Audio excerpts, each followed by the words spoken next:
वासुदेव संकर्षण आदि के मंत्रों का निर्देश तथा एक बिहू से लेकर 12 बिहू तक के बिहुओं का एवं 25 और 26 बिहू का वर्णन।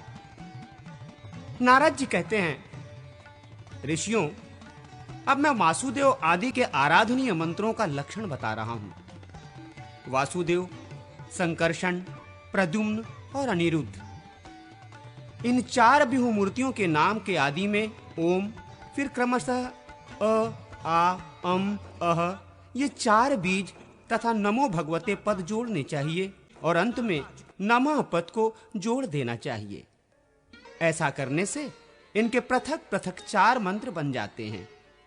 इसके बाद नारायण मंत्र है, जिसका स्वरूप है ओम नमो नारायणाय, ओम तत्सत ब्रह्मणे ओम नमः, ये ब्रह्म मंत्र है।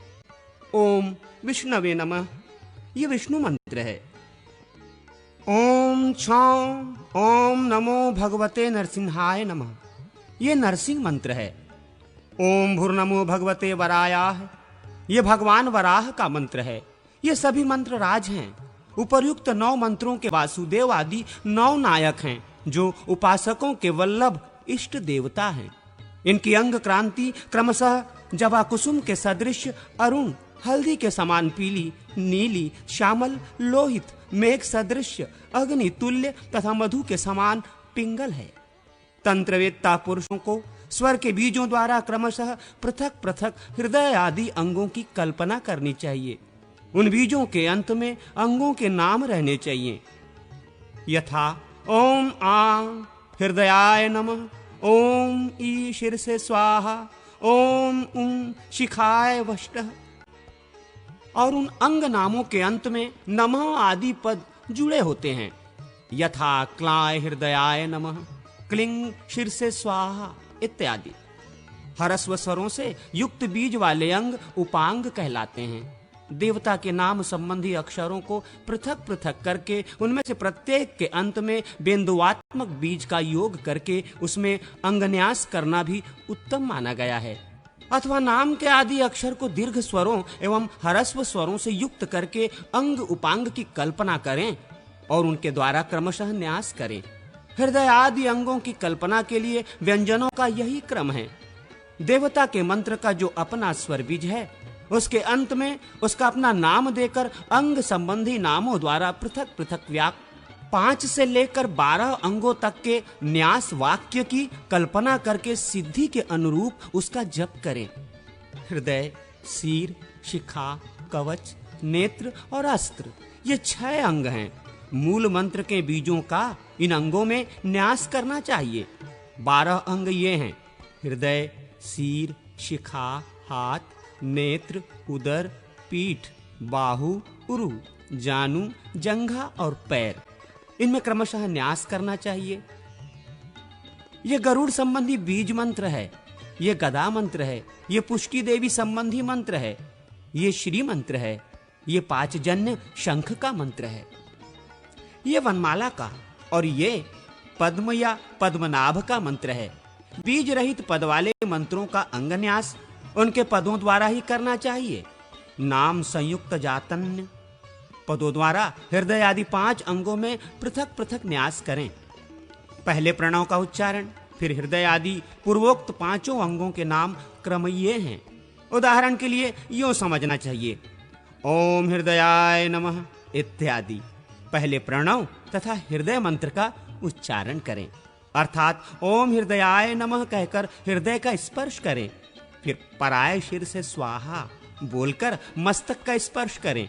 तत्पश्चात इष्ट देव का नाम लेकर शिखा को छुएं, अर्थात वासुदेवाय शिखाय वषट बोलकर शिखा का स्पर्श करें। इसके बाद आत्मने कवचाय हूं बोलकर कवच न्यास करें। पुनः देवता का नाम लेकर अर्थात वासुदेवाय अस्त्राय फट बोलकर अस्त्र न्यास की क्रिया पूरी करें। आदि में ओमकारादि जो नामात्मक पद हैं, उसके अंत में नमः पद जोड़ दें और उस नामात्मक पद को चतुरंत करके बोलें। एक बिहू से लेकर षष्ठविंश बिहू तक के लिए ये समान मंत्र हैं। कनिष्ठा से लेकर सभी अंगुलियों के हाथ के अग्रभाग में प्रकृति का अपने शरीर में ही पूजन करें। पराय पद से एकमात्र परम पुरुष परमात्मा का बोध होता है, वही एक से दो हो जाता है, अर्थात प्रकृति और पुरुष दो व्यूहों में अभिव्यक्त होता है। ये व्यापक मंत्र है। वसु, अर्क, सूर्य और अग्नि ये त्रिव्यूहात्मक मूर्तियां हैं। इन तीनों में अग्नि का न्यास करके हाथ और संपूर्ण शरीर में व्यापक न्यास करें। वायु और अर्क का क्रमशः दाएं और बाएं दोनों हाथों की उंगलियों में न्यास करें तथा हृदय में मूर्तिमान अग्नि का चिंतन करें। त्रिव्यूह चिंतन का यही क्रम है। चतुर्व्यूह में चारों वेदों का न्यास होता है। ऋग्वेद का संपूर्ण देह तथा हाथ में व्यापक न्यास करना चाहिए। अंगुलियों में यजुर्वेद का, हथेलियों में अथर्ववेद का तथा हृदय और चरणों में शीर्ष स्थानीय सामवेद का न्यास करें। पंचव्यूह में पहले आकाश का पूर्ववत शरीर और हाथ में व्यापक न्यास करें। फिर उंगलियों में भी आकाश का न्यास करके वायु, ज्योति, जल और पृथ्वी का क्रमशः मस्तक, हृदय, गुहा और चरण इन अंगों में न्यास करें। आकाश, वायु, अग्नि, जल और पृथ्वी इन पांच तत्वों को पंचव्यूह कहा गया है। मन, श्रवण, त्वचा, नेत्र, रसना और नासिका इन छह इंद्रियों को षड्व्यूह की संज्ञा दी गई है। मन का व्यापक न्यास करके शेष पांच का अंगुष्ठ आदि के क्रम से पांचों उंगलियों में तथा सिर, मुख, हृदय, गुहा और चरण इन पांच अंगों में भी न्यास करें। ये करणात्मक व्यूह का न्यास कहा गया है। आदि मूर्ति जीव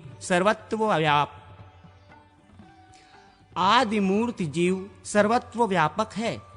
भूर्लोक, भुवरलोक, स्वरलोक, महरलोक, जनलोक, तपोलोक और सत्यलोक ये 7 लोक सप्तव्यूह कहे गए हैं।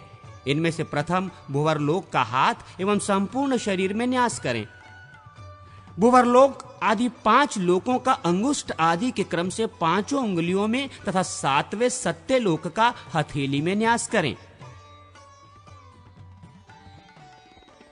इस प्रकार ये लोकात्मक सप्तव्यूह हैं, जिसका पूर्वोक्त क्रम से शरीर में न्यास किया जाता है। अब यज्ञात्मक सप्तव्यूह का परिचय दिया जाता है।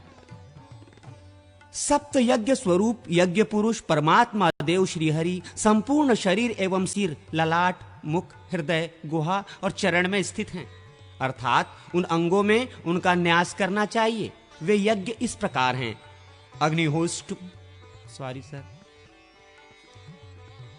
अग्निष्टोम, उकत्थ, षोडशी, वाजपेय, अतिरात्र और आप्तोर्याम ये 6 यज्ञ तथा 7वें यज्ञात्मा इन 7 रूपों को यज्ञमय सप्तव्यूह कहा गया है। बुद्धि, अहंकार, मन, शब्द, स्पर्श, रूप, रस और गंध ये 8 तत्व अष्टव्यूह रूप हैं। इनमें से बुद्धि तत्व का हाथ और शरीर में व्यापक न्यास करें। फिर उपर्युक्त 8 तत्वों का क्रमशः चरणों के तलवों, मस्तक, ललाट, मुख, हृदय, नाभि, गुहा, देश और पैर इन 8 अंगों में न्यास करना चाहिए। इन सबको अष्टव्यूहात्मक पुरुष कहा गया है।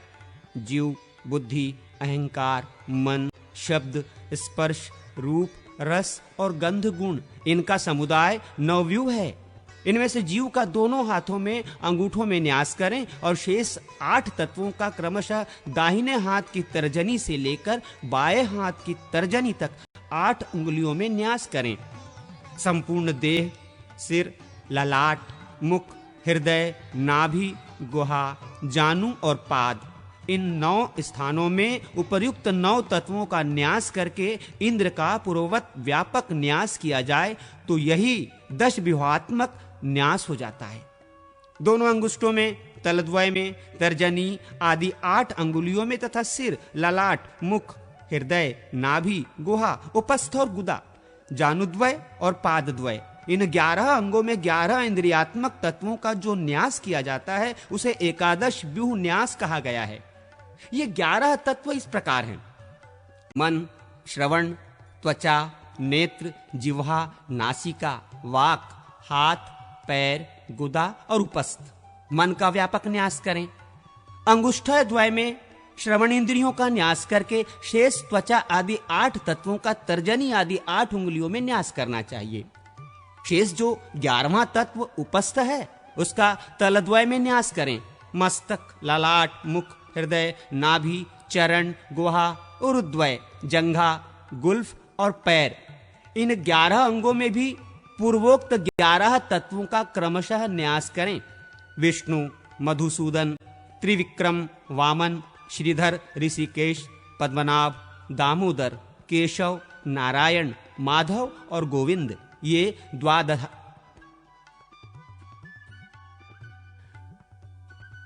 ये द्वादशात्मक व्यूह हैं। इनमें से विष्णु का तो व्यापक न्यास करें और शेष भगवान नामों का अंगुष्ठ आदि 10 उंगलियों एवं करतल में न्यास करके फिर पादतल, दक्षिण पाद, दक्षिण जानु, दक्षिण कटी, सिर, शिखा, वक्ष, वाम कटी, मुख, वाम जानु और वाम पाद आदि में भी न्यास करना चाहिए। ये 12 व्यूह हुआ। अब पंचविंश एवं षड्विंश व्यूह का परिचय दिया जाता है। पुरुष, बुद्धि, अहंकार, मन, चित्त, शब्द, स्पर्श, रस, रूप, गंध, श्रोत्र, त्वचा, नेत्र, जिह्वा, नासिका, वाक, हाथ, पैर, गुदा, उपस्थ, भूमि, जल, तेज, वायु और आकाश, ये 25 तत्व हैं। इनमें से पुरुष का सर्वांग में व्यापक न्यास करके 10 का अंगुष्ठ आदि में न्यास करें। शेष का करतल, सिर, ललाट, मुख, हृदय, नाभि, गुहा, उरु, जानु, पैर, उपस्थ, हृदय और मूर्धा में क्रमशः न्यास करें। इन्हीं में सर्वप्रथम परम पुरुष परमात्मा को सम्मिलित करके उनका पूर्ववत व्यापक न्यास कर दिया जाए तो षड्विंश व्यूह का न्यास संपन्न हो जाता है। विद्वान पुरुष को चाहिए कि अष्टदल कमल चक्र में प्रकृति का चिंतन करके उसका पूजन करें। उस कमल के पूर्व, दक्षिण, पश्चिम और उत्तर दलों में हृदय आदि 4 अंगों का न्यास करें। अग्निकोण आदि के दलों में अस्त्र एवं वैंतेय, गरुड़ आदि को पूर्ववत स्थापित करें। इस तरह पूर्वादि दिशाओं में इंद्रादि दिक्पालों का चिंतन करें। इन सब के ध्यान पूजन की विधि एक सी है। सूर्य, सोम और अग्नि रूप त्रिव्यूह में अग्नि का स्थान मध्य में है। पूर्वादि दिशाओं में दलों में जिनका आवास है उन देवताओं के साथ कमल की कर्णिका में नाभस आकाश की भांति व्यापक आत्मा तथा मानस अंतरात्मा विराजमान है। साधक को चाहिए कि वो संपूर्ण मनोरथों की सिद्धि के लिए तथा राज्य पर विजय पाने के लिए विश्वरूप परमात्मा का यजन करे। संपूर्ण व्यूहों, हृदय आदि 5 अंगों, गरुड़ आदि तथा इंद्र आदि दिक्पालों के साथ ही उन श्री हरि की पूजा का विधान है। ऐसा करने वाला उपासक संपूर्ण कामनाओं को प्राप्त कर सकता है। अंत में विश्वक्सेन की नाम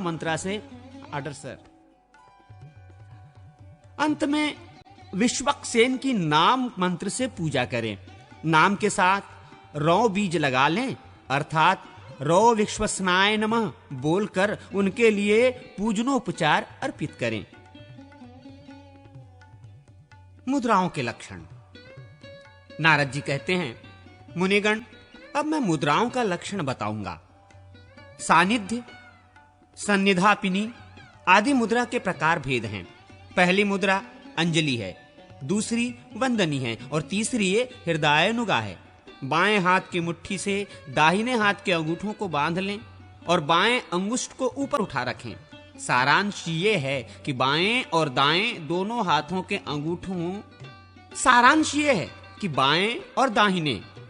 हाथों के अंगूठे ऊपर की ओर ही उठा रहे। यही हृदयानुगा मुद्रा है। इसी को कोई संरोधिनी और कोई निष्ठुरा कहते हैं। व्यवहारचना में ये 3 मुद्राएं साधारण हैं। अब आगे ये असाधारण विशेष मुद्राएं बताई जाती हैं। दोनों हाथों में अंगूठे से कनिष्ठा तक की 3 उंगलियों को नवाकर कनिष्ठा आदि को क्रमशः मुक्त करने से 8 मुद्राएं बनती हैं। अ, क, च, ट, त, प, य, श। ये जो 8 वर्ग हैं उनके जो पूर्व बीज अंग, कंग, चंग, टंग इत्यादि हैं, उनको ही सूचित करने वाली उक्त 8 मुद्राएं हैं। ऐसा निश्चय करें फिर पांचों उंगलियों को ऊपर करके हाथ को सम्मुख करने से जो नवी मुद्रा बनती है वो नवम बीज शम के लिए है। वो नवम बीज शं के लिए है। दाहिने हाथ के ऊपर बाएं हाथ को दाहिने हाथ के ऊपर बाएं हाथ को उतान रखकर उसे धीरे धीरे नीचे को झुकाएं। ये वराह की मुद्रा मानी गई है। ये क्रमशः अंगों की मुद्राएं हैं। बायां मुट्ठी में बंधी हुई एक एक अंगुली को क्रमशः मुक्त करें और पहले की मुक्त की हुई उंगलियों को फिर सिकोड़ लें। बाएं हाथ में ऐसा करने के बाद दाहिने हाथ में भी यही प्रक्रिया करें।